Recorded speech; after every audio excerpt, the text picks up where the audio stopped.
Welcome to Focus on Why. I'm Amy Rowlandson, your host. Join me to explore the compelling stories, profound insights, and captivating experiences shared by my guests from all over the world.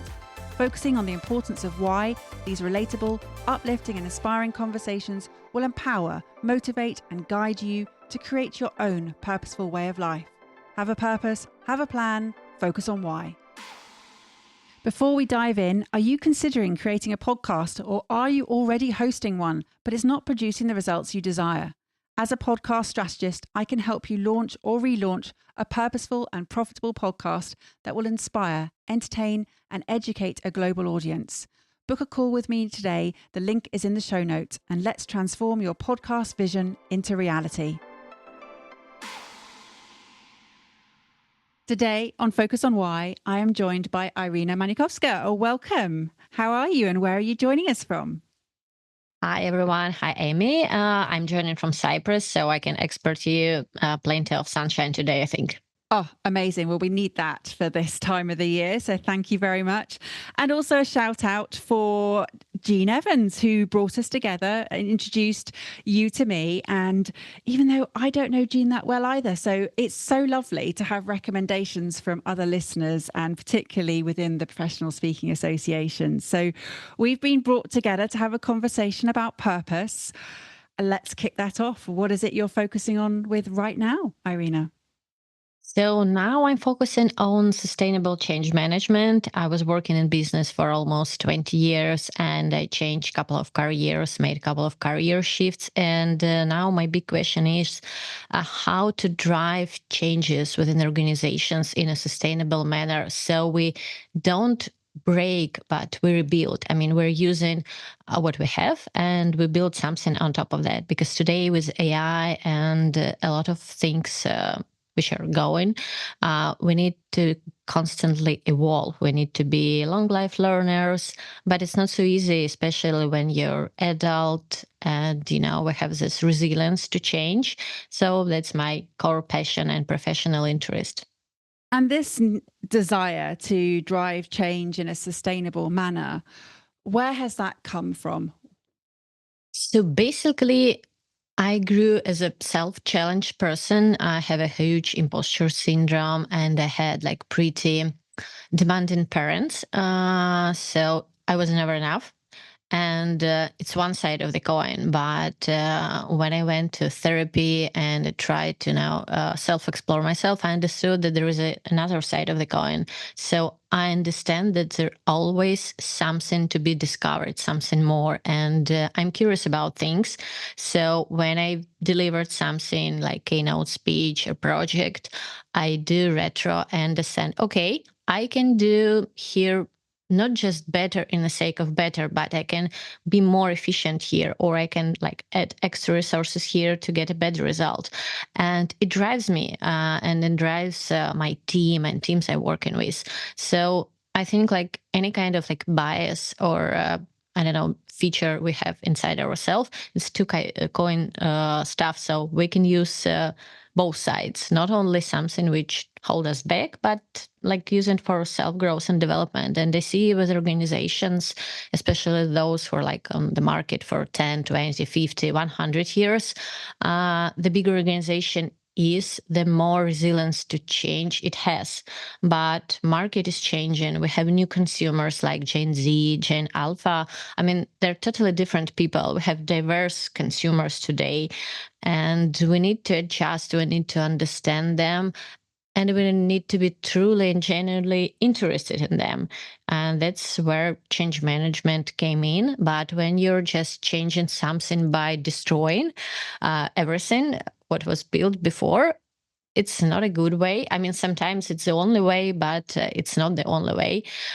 So I'm looking for ways, okay, how we can, help people to grow so they would be interested in change inside their organization, to make them like, change ambassadors. So they could start small projects, small initiatives on their workplaces. So change management would be not only like top down, but it's going to be where consumers are, I mean, where people are working, where staff is employed. So, yeah, I truly believe that in this way we can make this world a little bit better place than it is, because sustainable change management covers both. So you help people to develop, and you help to create something which was not here before, and we'll need this higher purpose, I think, in what we're doing. And we spend on our jobs like a lot of, most of the time we spend there, not just because it's paying our bill, but we want to be part of something. So I think in this case, when you're constantly evolving and curious, it gives you, this feeling of being part of something bigger. And this evolution and being part of something bigger, this desire for a higher purpose, has led you to where you are right now, alongside this also self-exploration. So you've explored what's possible for you, and now you're looking at what's possible for others and what's possible together. Absolutely, but I'm not sure there is some kind of ending here. I think it's really, this journey, you can stop it at some point, but it never stops until you breathe. So I have different kind of hats I'm wearing. So I read articles, I do business consultancy, I do marketing, and I also do art. And I'm pushing myself to discover something else. Now I'm working with AI in my area of competence. Regarding, I'm like pretty suspicious about where this technology can lead us, because there are a lot of let's say uncertainty which it brings, but benefits as well. So I think just this kind of exploration, it's something that led humans through the centuries.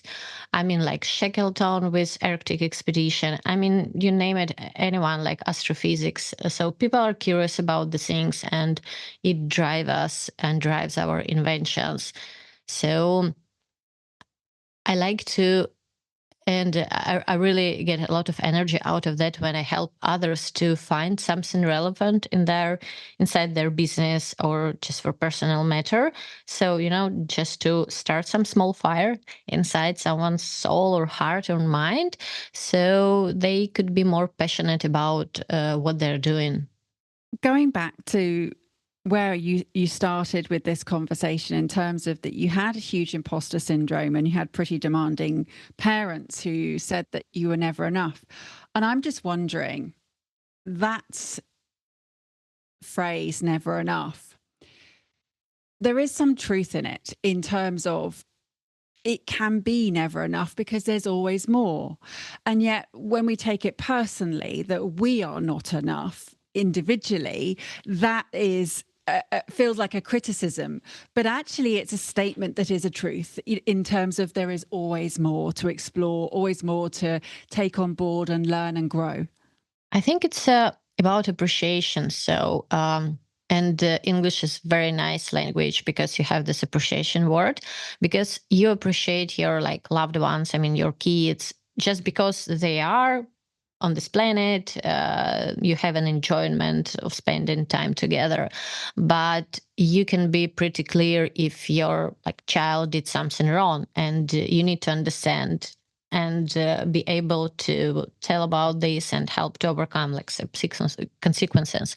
So I think it's about appreciation. So never enough is a good thing, but if it drives you to not just become better because others are better, you start to compare yourself, your achievements with other achievements, and this is like fear of missing out and whatever. I'm not sure it's a good way of self-development, because it leads only to burnout and depression at the end of the day, or I don't know, alcohol consumption. Negative side of things. But if you're driven, okay, I see that the world is bigger. You start to read a book and you're introduced to the whole new, subject. And it's cool because you see, okay, it was an entry point to some room of knowledge or experience. And this is a good way. So never enough.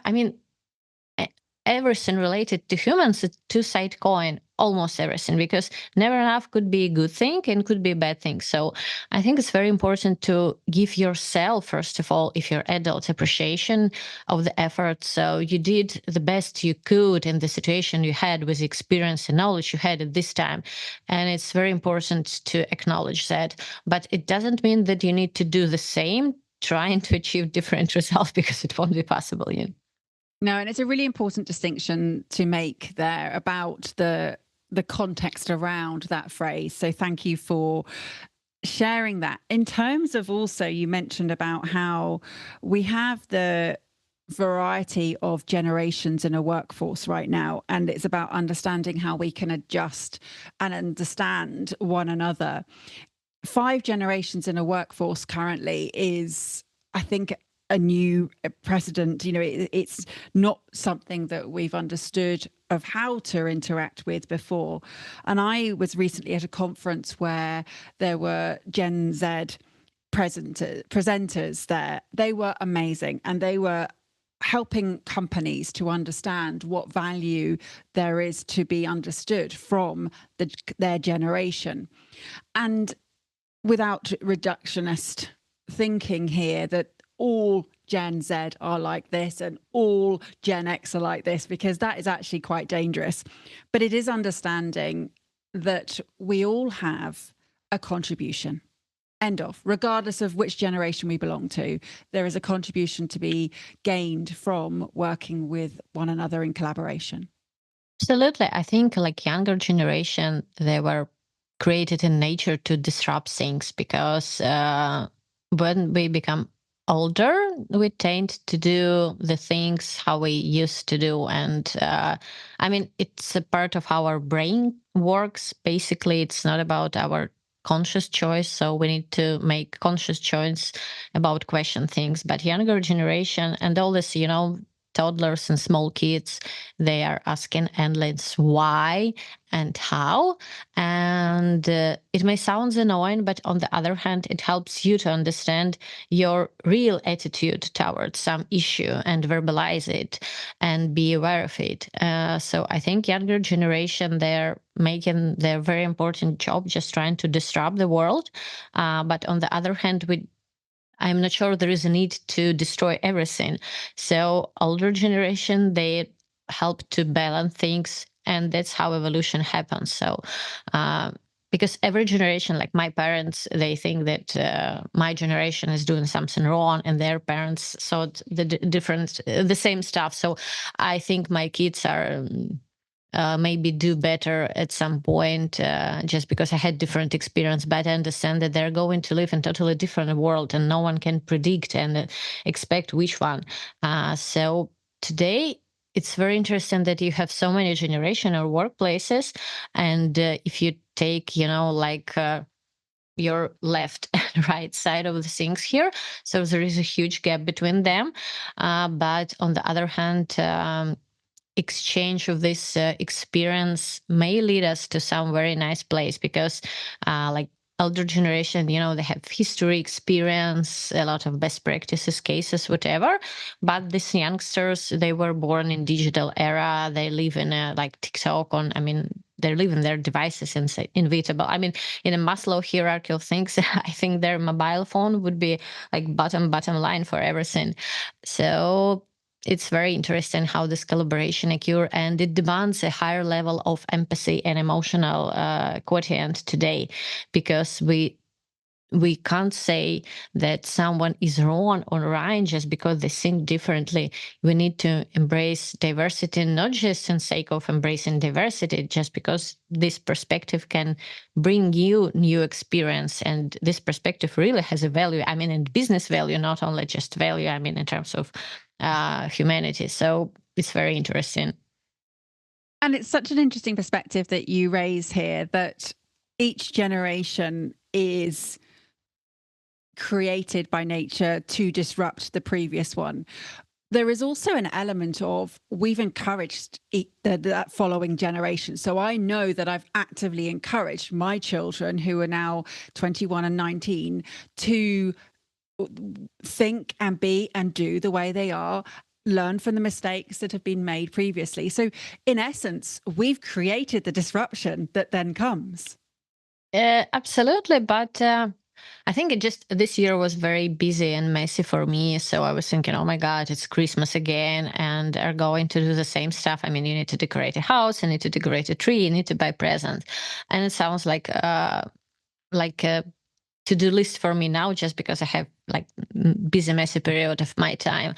But on the other hand, I have small kids, they're 7 and 9, and for them Christmas, it's like pure magic. We are decorating our home and a Christmas tree, and we're dreaming about vacation, how we're going to spend time together and make cinnamon balls and whatever else and whatever. So and I feel this mood and I start to act differently. And it's one of the examples I think how we can empower each other. I mean, elder generation, younger generation, different kind of groups of people. So you can bring some extra, I don't know, positive energy, happiness, enjoyment, and whatever to each other's life, or curiosity, or some kind of business results, just because you see different aspect of how things could be done. I just want to pick up on something there, Iryna, because you said you were dreaming about the time we're going to spend together in this vacation, and that the opportunity that a holiday or a vacation gives you to do that. It's almost like we need an excuse to be able to do that. And yet it's available to us anytime to make the Yeah. cinnamon balls, to do whatever you need to do. So what is it about having this excuse or this reason that means that everybody can then dream into it? I think there are a couple of issues here. First of all, it's cool to have, some special season or special tradition for something. For example, I bake waffles every Sunday, and I bake them only on Sunday. Obviously, I can do it any day. I mean, it's a tricky recipe and takes some time, but it's not so tricky. But I like the idea that kids are looking towards a Sunday that we're going to have, this long brunch with a lot of pastries, and it creates some kind of special attitude towards a Sunday. It's a very special day in our family. So I think it's one side of the coins. On the other hand, today you have much less limitations than previous generation had. So basically you have freedom to do almost everything almost anytime. I mean, you can celebrate Christmas, any traditional Christmas food in June, and no one would care about it.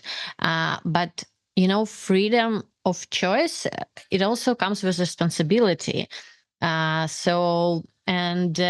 If you have too much freedom, what to choose, it makes you feel anxious about having made the right choice, if this is the right time and right place, whatever. So I think it's very important to find your own balance. I mean, some kind of, this like routines or special moments or whatever.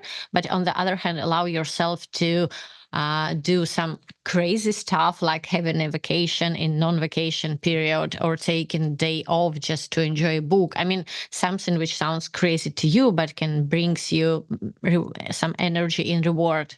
It's really important. And what I'm also hearing is this sort of, for you, particularly this flex between driving change in a sustainable manner, but also, and letting that happen and looking to evolve, but also holding on to the traditions that mean a lot to you. So there's this sort of two flow of what's happened and respecting that, but also what can change and respecting that also.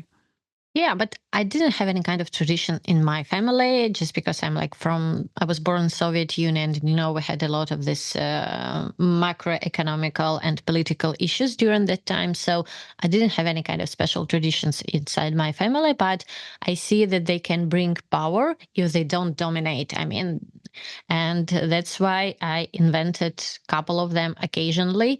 And I see that they're beneficial for me, for my family, and I receive some kind of pleasure and joy out of that. So it's not just, system. We need to do this because it's a healthy way of living. So it was my conscious choice to have some traditions. And I think maybe the most valuable thing today in 2024 for me personally, its ability to make this kind of conscious choices and not to be judged.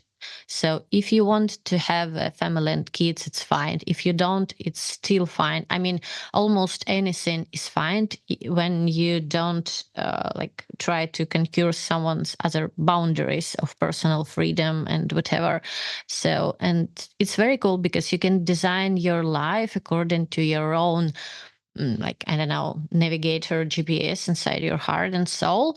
It may be harder for you to find friends and maybe like spouse and partner if you would like to have some, because there are too many values to share. But on the other hand, it's maybe more beneficial to you and less anxious just because you're living according to your own design, not just okay, my parents were living like this and the only way how I can do, I mean, I need to marry, I don't know, in my 19, I mean, how it was like 50 100 years ago, no choices.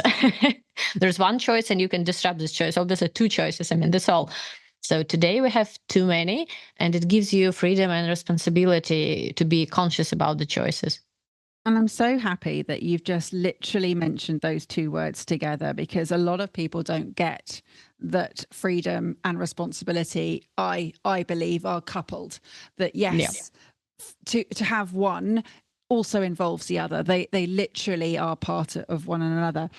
This whole feeling that you said about having stability and being confident with your own choices and not to be judged by them.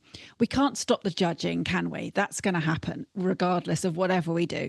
Yeah, but I think today the way how we are judged is a little bit different. It's less abusive and toxic. I mean, in general, which is a good way. So, but on the other hand, we became more empathetic and we see more, this nonverbal, paraverbal signals from each other. So we still can feel the same, but I think it's very important, at some point to understand is it about you or it about the person who is judging you, because maybe they have some kind of traumatic experience or whatever, and it's their pain point, and you just reflect this pain point somehow unconsciously, not for a reason. And in this case, it's about them. But if you really had done something wrong and someone tells, okay, this is wrong, this is not good, and there's reason for this, it's about you. You need to do something. You need to figure out how to overcome consequences of your actions. And it's also about adult life. So we all make mistakes, sometimes like bigger or smaller, but we do them.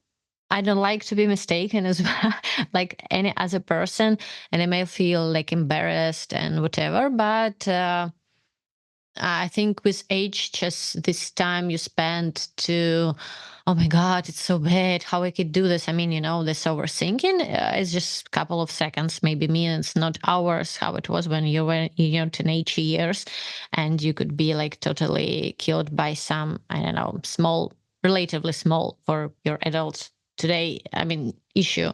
So yeah, I think, yeah, that's it. Yeah, Iryna, what is it you stand for? What is it that really matters to you? I think for me, adventure and freedom matters a lot.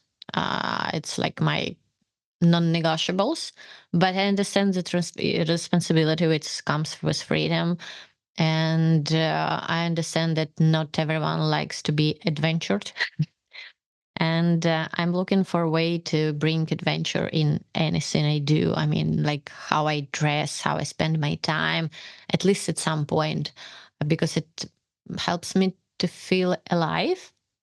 I know that's not the only way. Everyone has its own, but I understood that for me it's important. That's why I've had a couple of career shifts in my life, just because I become curious about, okay, there is a next big thing, some new industry evolving, and how does it feel like to be a part of this industry? And it's interesting experience, this adventurous experience, but it's not like straightforward growth when you're constantly evolving in one industry or expertise like scientists do, which I admire a lot, but I'm not sure it's just my cup of tea. So I like, to be in motion and collect different experience and make this knowledge transfer from one industry to another industry. And today I see that there are today I work in tech industry, and I see that a lot of innovations occur in between, like in between industries or on intersection of some kind of industries, just because we have invented so much stuff, maybe, or for some other reason. And those are beautiful things when people are combining their professional background with their passion or hobby or dream or vision. It's very beautiful, and it's very valuable, and it has real value for people. I mean, about like drug discoveries or anything. And yeah, I think for me, it's the core purpose or core driver in my life to be curious about the world. If I feel like, okay, I don't want to go out of the bed because I don't want anything, it's like a red flag that maybe I'm tired, or maybe I'm just tired of what I'm doing and I need to start something new. Yeah, it's a really good warning sign, isn't it, that when you don't actually have that intrinsic motivation, then something's not right or aligned for you. So adventure, freedom, responsibility, curiosity, beauty, diversity, they're all values, would you say? Or have you got different words for them for you? No, I think like freedom and curiosity, adventure would be core, but diversity and beauty and like harmony. Mostly wording depends on my mood or book I'm reading now, because you're picking up some new stuff and you start to aspire to it or stick to it just because you like the idea. So yeah, but I Yeah, think what book are it's you true. reading? Oh, I had a very tricky way of reading. I read a couple of books at the same time. I mean, during the same period of time. Mostly they're non-fictional, so it's easier to do. So now I'm reading book about the moon.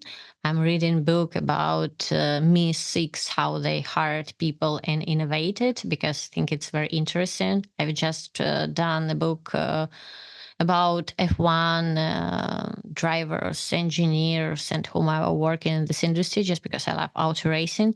So, yeah. And I read a book about why women overthink, because I was intrigued with the book title, Women Who Think Too Much. And I think it represents a lot how I used to spend pretty much of my time, try to, overthink some issues, not just acting, but overthinking and staying inside my head. So I have a lot of insights out of that book just to, shape myself. And you mentioned just now that there is a lot of innovation and knowledge transfer at the intersection of different areas. So the fact that you read different books simultaneously, it actually makes sense, because then you're thinking, oh, how does this translate to that? Or how could that move into this space? So actually, you are demonstrating in some respects that that is how you're also applying your thinking and your creativity. But it also works. When I was reading this book about Formula One, and I had a business trip to Sweden to Ericsson office, and they were introducing different stuff they're working on, and they're making the cellular towers, and the cellular towers they're established somewhere. I mean, on the hill, on the mountain, so they had very extreme weather conditions, wind, whatever. So basically, they can use the same principle that people from Formula One are using to make aerodynamic stuff for the cars.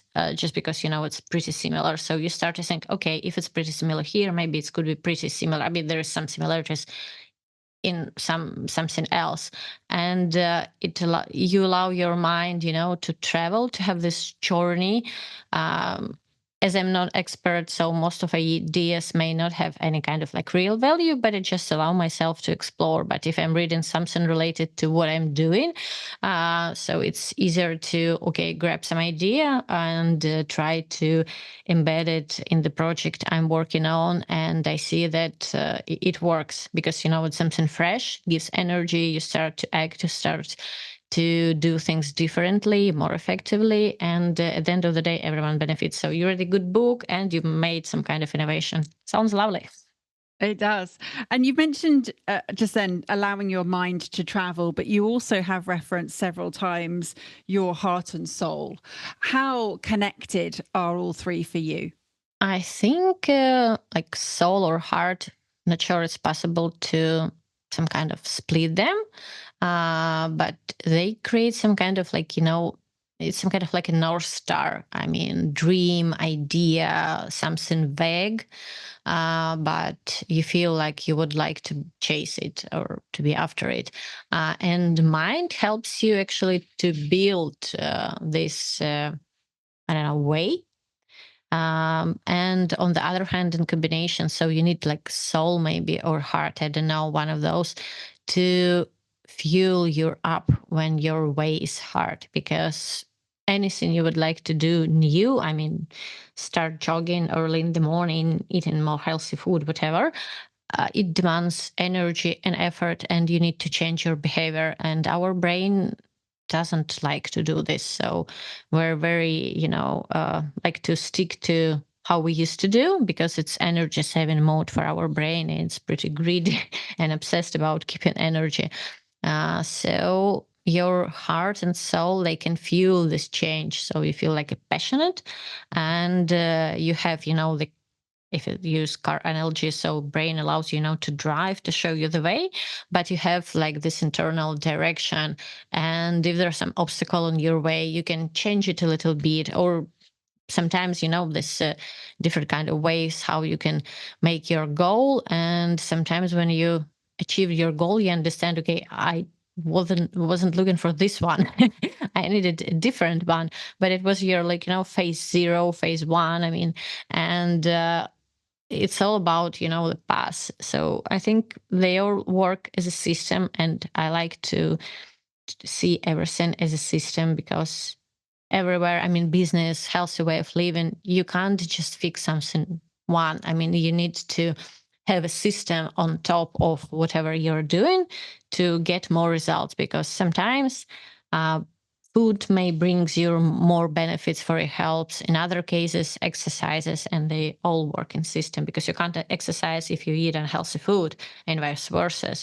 So Yeah, I'm all for a system. I'm all for a plan and a focus and a purpose. For me, those three are just the navigation for our purposeful way of life. It's why I've written a book with those as the core elements, and for each of those, they're broken down into, again, three sections. This ability to get results with a system, this understanding of life that you have currently got, knowing that there's going to be more, how is this affecting your way of parenting? oh, it's a tricky one. So, on the one hand, I give my kids plenty of freedom. So, I don't do their homework. I don't check in their homework until I have some warning from school, obviously. Just because I understand that they need to have this experience, I mean, of missing one of 2 or 3 homeworks and receiving an feedback from a teacher that it's not okay. But on the other hand, I create, like, let's say, environment, and I give them reminders that they need to do this. So it's something like a balance. And for example, our kids, they don't have their own screens. Now they're using iPad because they're studying at online school as well. So they have a couple of like extra courses in mathematics and astrophysics, and it was their choice, not mine. But they have plenty of Lego, and Lego is everywhere in our apartment. Sometimes I think we have more Lego than, I don't know, all stuff we need to have to live. And so we give them, this opportunity and ability to play a lot with what they like. But yeah, I think it's a system. So mm, my core idea is to make my kids curious about something. So every Saturday we go and hiking, just because we live in Cyprus, so it's easier. And we talk a lot, we discuss some things, and we do some like things which people are doing while they hiking, like hot chocolate or whatever. And it's nice. It's, creates spirit, but it's hard. Sometimes I need to spend time, to argue with them that it's good to have a hike. It's better than to stay at home because they have their own attitude and opinion about this. But I use an arguments. I don't say, okay, we're going there just because I decided to go there. So it's about some kind of balance of things. But sometimes I also become tired as a mom. I mean, and I want just to have my cup of tea, read, or I don't know, and be alone because parenting is very energy demanding, especially where kids are younger. You need to, be very close to them and it's important to them. But if you're a very sensitive person and you're more like on introvert side of things, it's harder for you. Even those are your own kids, so you need your own time, but you didn't have any kind of space for it. So I think it's about balance and understanding what fuels you as well.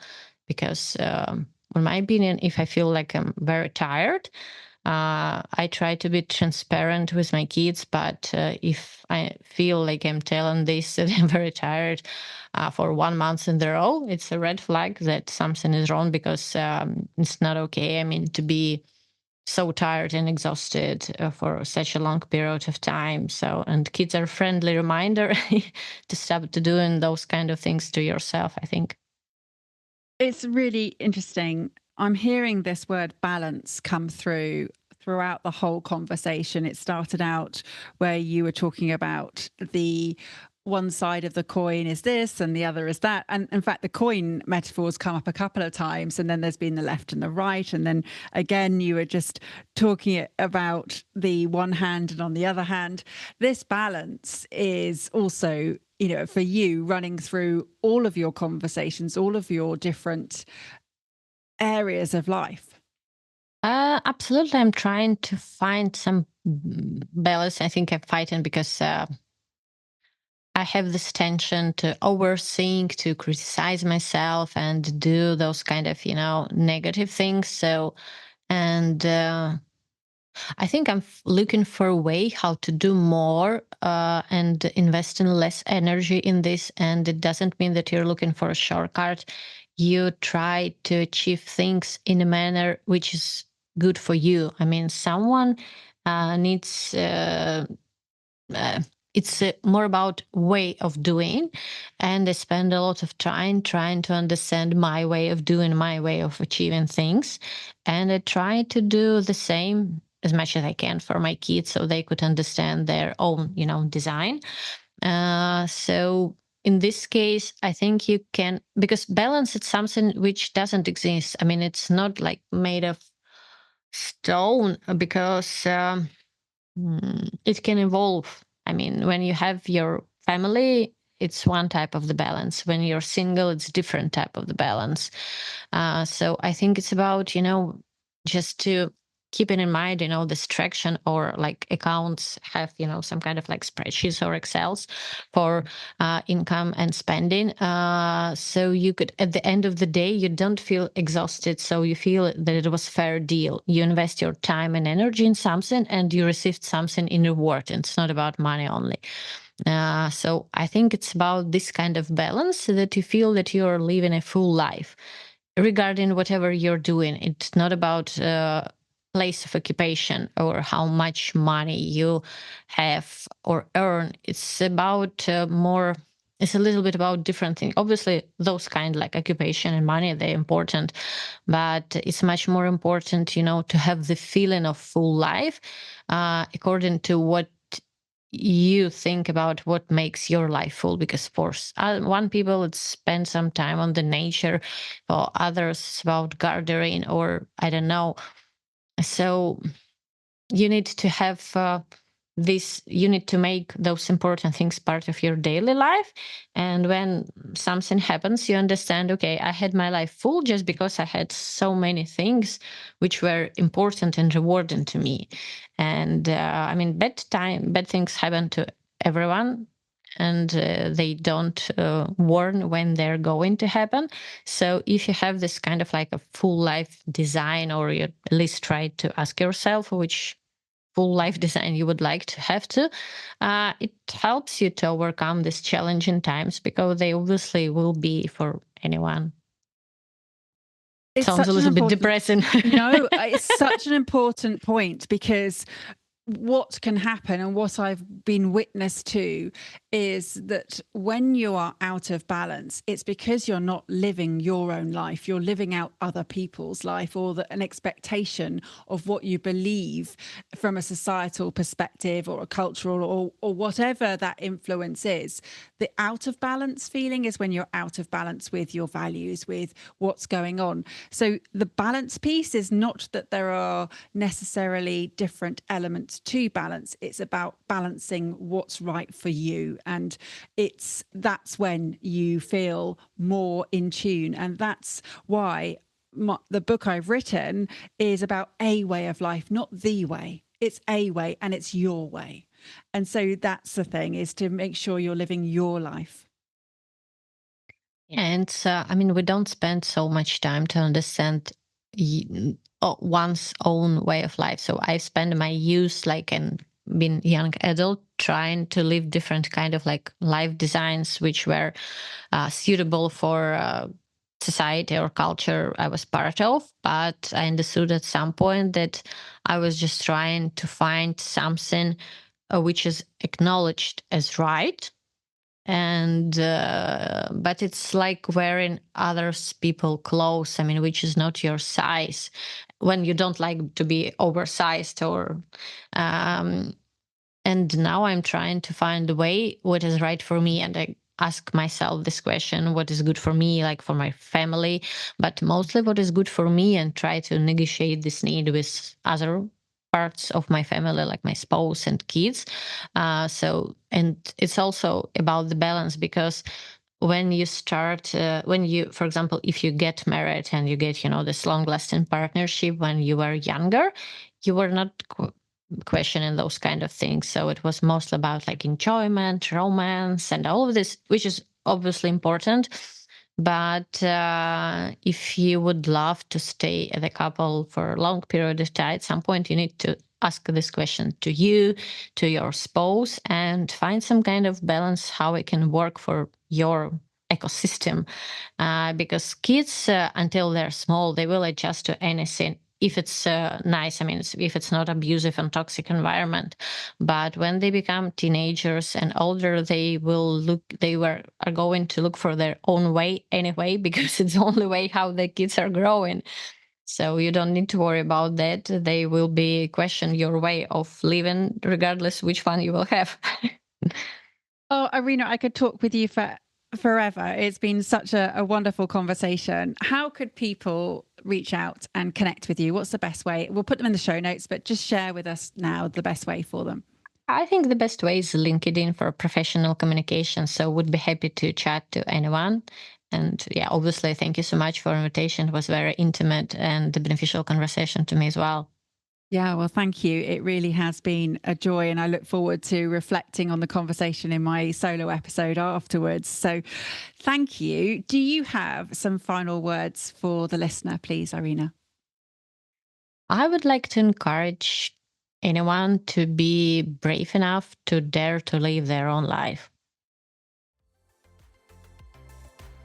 What value have you gained from tuning into Focus on Why today? What are your reflections with actions? I'd love to hear your thoughts. Please leave a review on Apple Podcasts or via LinkedIn, and share how Focus on Why has made a difference to you. Your feedback not only will inspire others, but will help them to discover how Focus on Why has created powerful ripple effects. Let's continue the conversation. Connect with me on LinkedIn, Instagram, Facebook or X, join the Focus on Why Facebook group, and sign up for my weekly newsletter, Friday Focus, to keep in touch. All the links are in the show notes. Have a purpose, have a plan, focus on why.